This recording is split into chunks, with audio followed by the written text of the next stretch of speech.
अपनी गुहार लेकर एसएसपी कार्यालय पहुंची ये महिला अड़िंग की रहने वाली मंजू है। लगभग 1 साल पहले मंजू ने तबीयत खराब होने पर धौलीप्याऊ स्थित ज्योति नर्सिंग होम में अपना इलाज कराया। यहां बच्चे की धड़कन न होने का बहाना कर उसके ऑपरेशन की बात कही गई, लेकिन अस्पताल में उसका ऑपरेशन नहीं किया गया। लेकिन ऑपरेशन की फीस पूरी तरह से वसूल ली गई। बाद में जब इस बात का किसी अन्य अस्पताल में चेकअप कराने से खुलासा हुआ तो मंजू द्वारा इस मामले में मुकदमा दर्ज कराया गया। लेकिन 1 साल बीत जाने के बावजूद भी पुलिस ने एक भी आरोपी चिकित्सक को गिरफ्तार नहीं किया, बल्कि इस मामले की छानबीन कर रहे दरोगा द्वारा रुपए लेकर समझौता करने का दबाव डाला जा रहा है। इस बात की शिकायत लेकर मंजू सोमवार को एसएसपी कार्यालय पहुंची, जहां इस दौरान हुई बातचीत में श्रीमती मंजू ने अपने साथ हुई घटना को बताया। मामला ये है कि मैं प्रेग्नेंट थी और 2.5 महीने पे मैंने अल्ट्रासाउंड कराया था, तो मेरा बच्चा ठीक ठाक था, कोई दिक्कत नहीं थी। फिर मैंने छठे पे अल्ट्रासाउंड कराया तो उसने बोला कि आपके बच्चे में धड़कन नहीं है, तो आप इसे निकलवा दीजिए। तो मैंने कहा ठीक है। तो हम उस दिन तो घर चले गए थे, लेकिन दूसरे दिन मुझे दर्द हुआ बहुत तेज़। उसी रात को मुझे दर्द हुआ तो हम वहाँ से आए, जिस पर मेरा इलाज चल रहा था वो मैडम थी नहीं। कौन से हॉस्पिटल में चल रहा और स्वास्थ्य हेल्थ केयर में उसमें वो मैडम थी नहीं। तो हम रात को करीब 11 बजे ज्योति हॉस्पिटल पहुँचे।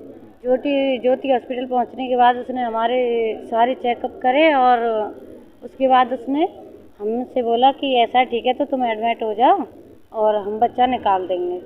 करीब 12 बजे रात को उसने एडमिट कर लिया। फॉर्म वॉर्म भरवा के उसने पूरी रात दर्द किए और दूसरे दिन भी उसने दर्द किए थे। शाम को 4 बजे करीब उसने डीएनसी मुझे थिएटर में ले जाके बेहोश कर दिया। अब मुझे नहीं पता उसने डीएनसी कैसे की थी, लेकिन वहाँ से हमें निकाल दिया। एक महीने 2 महीने बाद 13 मार्च को मेरी डीएनसी हुई थी। 14 मार्च को उसने मुझे डिस्चार्ज कर दिया। 24 अप्रैल को मुझे फिर से दर्द हुआ, उसी तरह दर्द हुआ। मैंने आके उसी हॉस्पिटल में दिखाया तो उसने क्या परेशानी है कि दर्द मुझे उसी तरह हो रहा है। तो उसने कहा कि कोई दिक्कत नहीं है, आप दवा लेके घर चली जाओ। दवा लेके हम घर निकल ही रहे थे वहाँ से, तो हमने सोचा एक सिविल में करा लेते हैं अल्ट्रासाउंड। पता है क्या होता है, सिविल में हमने कराया तो डॉक्टर ने बोली थी आप तो बहुत परेशान हो। जेपी हॉस्पिटल में कराया था गोवर्धन चौराहे पे। तो उसने कहा कि आपके तो बच्चा है पेट में। ये ऐसे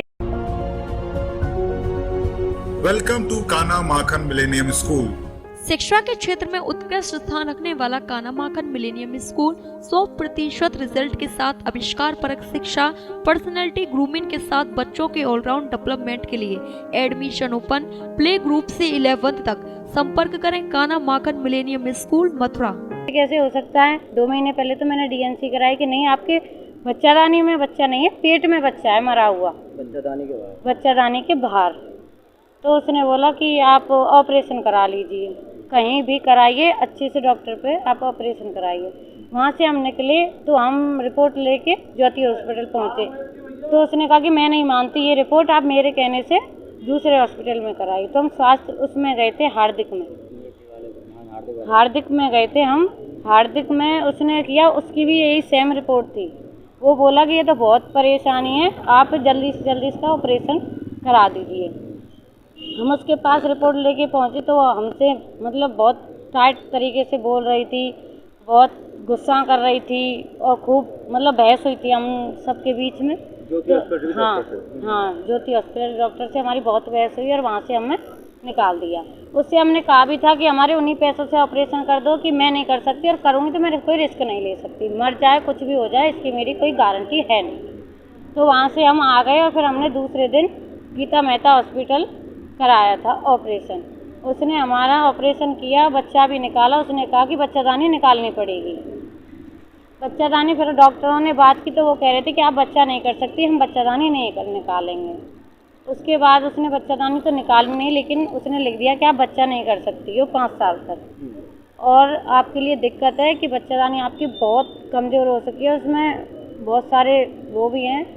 तो उसके बाद हमने ऑपरेशन के बाद हमने 1 महीने बाद हमने उसकी एफआईआर, उससे 1 साल होने जा रही है मई में, हमें ना तो कोई वो मिली है। आज भी मैं हॉस्पिटल के चक्कर काट रही हूँ, परसों पहले दिन भी दिखा के गई हूँ मैं। इस मामले में एफआईआर दर्ज करा एफआईआर दर्ज भी कराई थी, सारे मामले हुए थे, लेकिन अभी तक 1 महीने से ज्यादा हो 1 महीने से ज्यादा। और उसने आईओ ने जांच की थी तो वो कह रहा था कि क्यों ऐसे वो चक्कर काट रही हो, ले दे के काम कर लो। हमें ले दे के नहीं, हमें जेल चाहिए बस उसकी। मतलब आप न्याय चाहते हैं? न्याय चाहते हैं बस। आज परेशानी में 4-5 दिन से मैं फिरोजाबाद से यहाँ आती हूँ, एक बच्ची को लेके, 3 साल की बच्ची है मेरी, उसको लेके मैं वहाँ से यहाँ दिखाने आती हूँ। आज भी मैं परेशान हूँ और कोई भी कार्रवाई नहीं हो रही है। हाँ, मैं कार्रवाई चाहती हूँ बस। हमारे साथ जुड़े रहने के लिए न्यू न्यूज के YouTube चैनल को सब्सक्राइब कीजिए, साथ ही बेल आइकन को दबाइए न्यू न्यूज की खबरें सबसे पहले देखने के लिए।